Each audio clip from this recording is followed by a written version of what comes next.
the Cincinnati Bengals 27-3. I am joined by Kevin and Stevo. We're here to break it all down. Can somebody hit that little intro for me? I'll never be able to hit it. You know, Stevo. We gonna get Nah, it to y'all right after this. As soon as he hit it. bro. In 1 second. Bro, they flipped it. Restream, stop flipping shit. Chicago Bears Central, your number one place for all Chicago Bears news and content. Oh man, you know how we do it over here, man. Shout out to the fam. Yeah, so an impressive victory. Not so impressive early for the offense. Caleb Williams ended 6 to 13, 75 yards. He ran a touchdown in, no touchdowns in the air, no interceptions. Tyson Bagent went 7 to 8, 87 yards, two touchdowns thrown. Brett Rippin went 3 of 4, 53 yards. What do we think about the quarterback player today? I mean, so for me, it was less about Caleb Williams, even though I want to see more from him. And it was a little bit more about Shane Waldron. Like a lot of those plays to start the game, it just wasn't really like three straight pass plays to begin the game, not one run play on the first 3 and out. And then the second 3 and out, you had one run play that went for like 1 yard.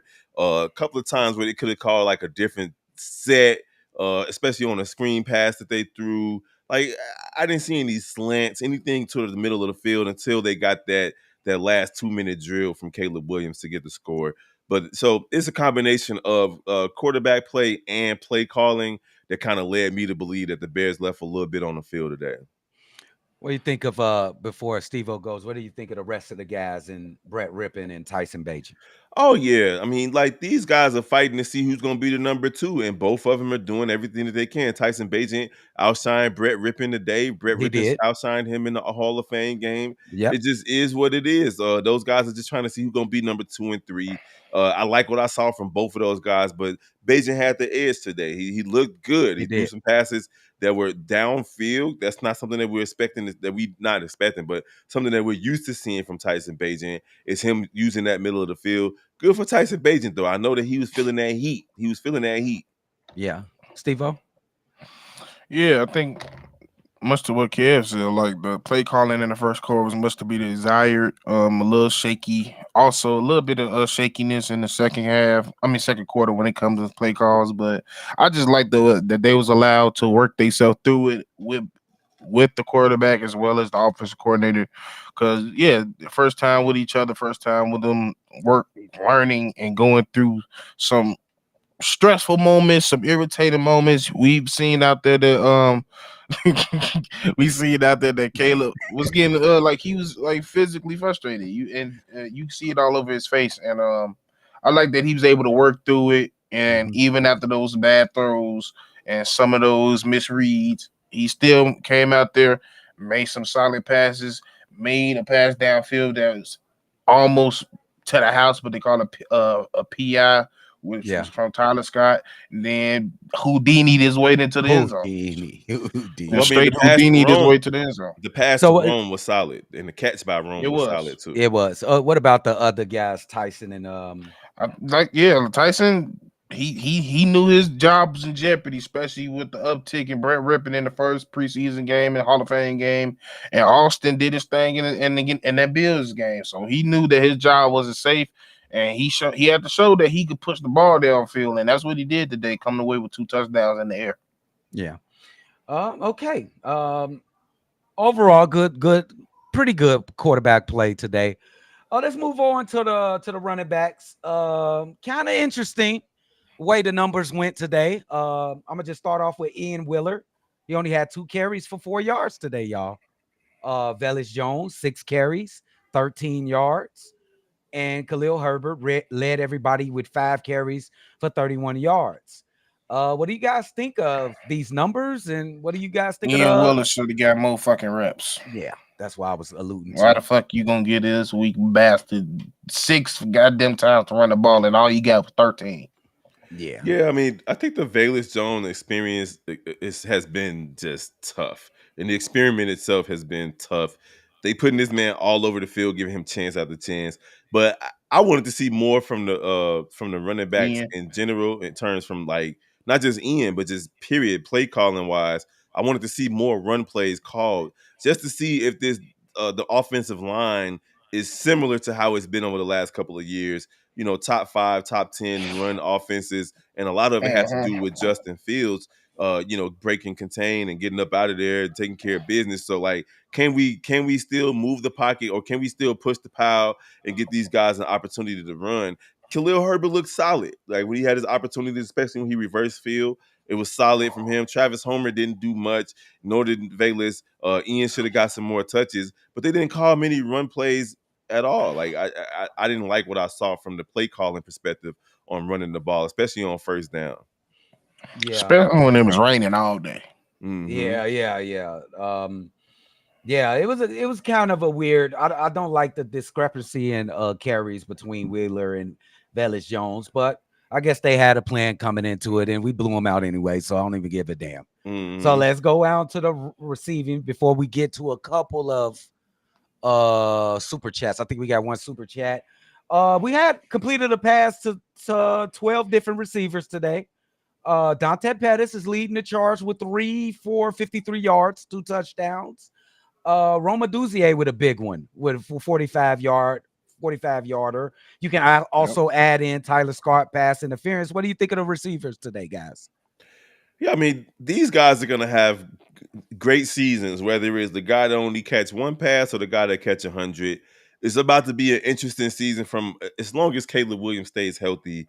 It's going to be an interesting season. But again, it comes down to Shane Waldron. I know it's the preseason, right? I know it is. But is he going to put these guys in position to lead? Didn't see much from Keenan Allen today. And DJ Moore, was he even out there today? He was out there. So, but besides that, the offense was they didn't really bring much noise into that final drive of the first half. I am glad that the offense had the entire first half to work through some of their kinks, but we're going to see in the regular season exactly what these guys can do. Right. You seen enough of Rome today, Steve? I liked it. That one catch from Rome was nice, but my bad. Go ahead, Steve-O. I mean, of course, we've seen a little bonehead play he made where he could have had a touchdown in the back of the end zone, which I just think is a rookie mistake. I think you typically forget how much real estate you got, especially in that back pylon area. So, but more targets today. He had that 45-yard bomb, which we definitely needed. He also had that jet pass toss to the left side, which you got a first down over, showing off that speed. So, yeah, I liked it. And it showed off a little bit more creativity. So I'm expecting to see a little bit more creativity when the season starts.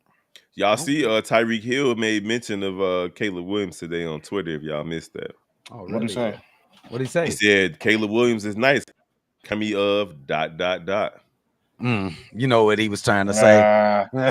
But let's get a super chat. We had a super chat. Let me get it before we talk about the defense. Super chat is from Mojo. Shout out Mojo. We appreciate you. Tell Haize Bajan is back. Much love, Yaki. Okay, big dog. I ain't finna hate on you. Got it. You got it. Hey, Tyson Bajan was 7 for 8 with 2 touchdowns. He was. I can't hate on him. Can't be mad at that. I mean, I'm not a Bajan baddie at all, but you want to see your backups. You want to see everybody succeed as long as they have on the orange and blue. It is what it is.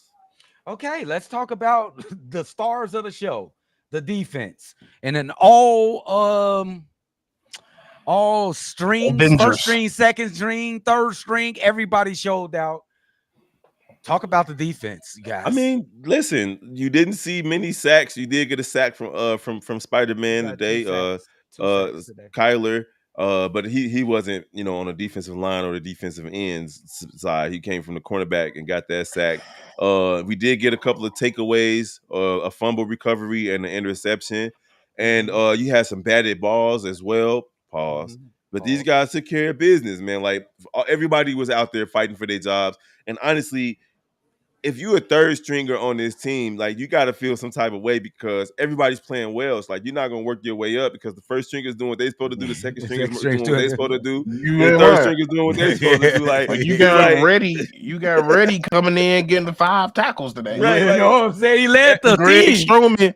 Strowman came in 5 tackles. Like at the end of the game, everybody doing what they're supposed to be doing. Like everybody is out there doing what they're supposed to be doing. That's gonna be the strength of this team, especially at the beginning of the season. Like I've said before, I think the defense is gonna lead us to a that couple of culture. wins. While the offense get their shit together, the defense is gonna be carrying the team. I think the Flus coaches is officially arrived. I think I so. think we can say that. And the reason I'm saying that is usually when your starters go out, there's a huge dropout, but you still see some of the same things, the same principles. Facts. And there was times where the starters had the hit principle, but the second and third strings didn't have the hit principle. All these motherfuckers got the hidden principle. All Yeah. these motherfuckers trying to get turnovers. They trying. You seen when we got that chance to get that fumble, they flew on that ball. Yeah. And every time somebody's there to make a tackle, you see nothing but Bears jerseys. So it's starting to show that it took a little time, but that Flus culture is starting to show itself.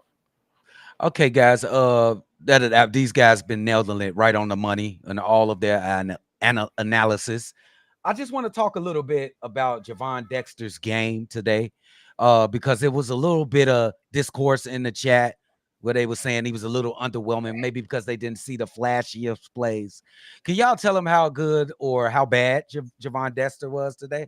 I mean, we could look at the stats. And they can tell you how much, and it helps. Like they literally couldn't run the ball today.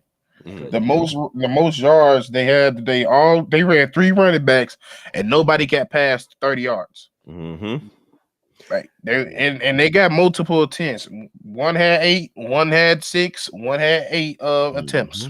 So in a total of 25 attempts from their running backs, they couldn't do shit. And he was the main reason why they couldn't do nothing, because every time it was a run play, all you see was that dude in the middle beating everybody off the line. And here's the thing, like it doesn't always show up in the stat sheet how effective players are. Like Yep. if you force a run back inside, if you force a run outside, depending on the play call, if you making these guys have to think, if you grabbing them, but you don't necessarily get the tackle, all that stuff matters in football. So the coaches are gonna sit down and talk to Javon Dexter about how effective he was today. We as fans don't see everything that these players do to help win, to affect winning. It's just the reality of it. So he only had 2 tackles, but what else did he do out there to make sure that the Bears were securely in place to win this game defensively? And it was He to make made sure that that. these He just made that A gap not an option today. exactly they couldn't After's run not his scared. direction. They couldn't run his direction. Now I want to talk about standouts for this game. Let's go ahead and give us a standout. You could use the same one if you want, but my standout is Kyler Gordon. He came in early in this game and was absolutely a terror. I think he got a sack, a couple of tackles for loss. He was all over the fucking place. My standout is Kyler Gordon. Let's go to Stevo. Who you got out there as a standout today? Kyler and Badgett. Yeah, Yeah. and you got it. That's a good one, Bajent too. Yeah, Kyler and Bajan and our punter. He had a few good He punts did out have there some, yeah.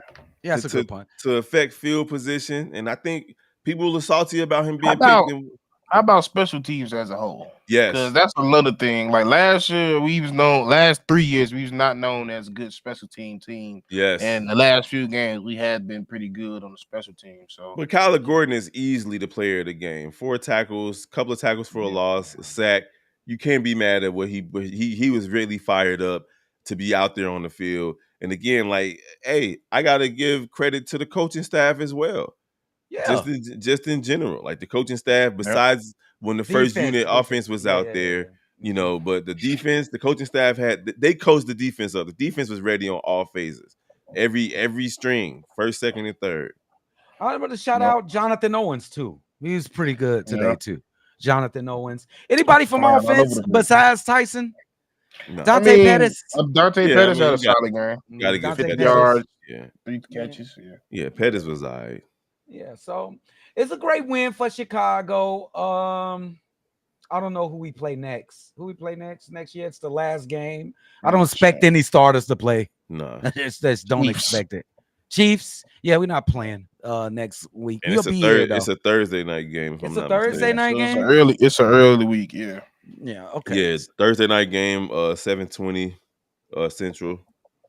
Well, it's been a great weekend for Chicago Bears football. If my guys ain't got nothing else to add, we gonna be out of here. Yeah, Bears got the dub. Gotta prepare for this guy game. Yeah, we got to get ready for this guy game. We appreciate everybody. Chicago up, Bear down, Bears win. FGB for a motherfucking lift.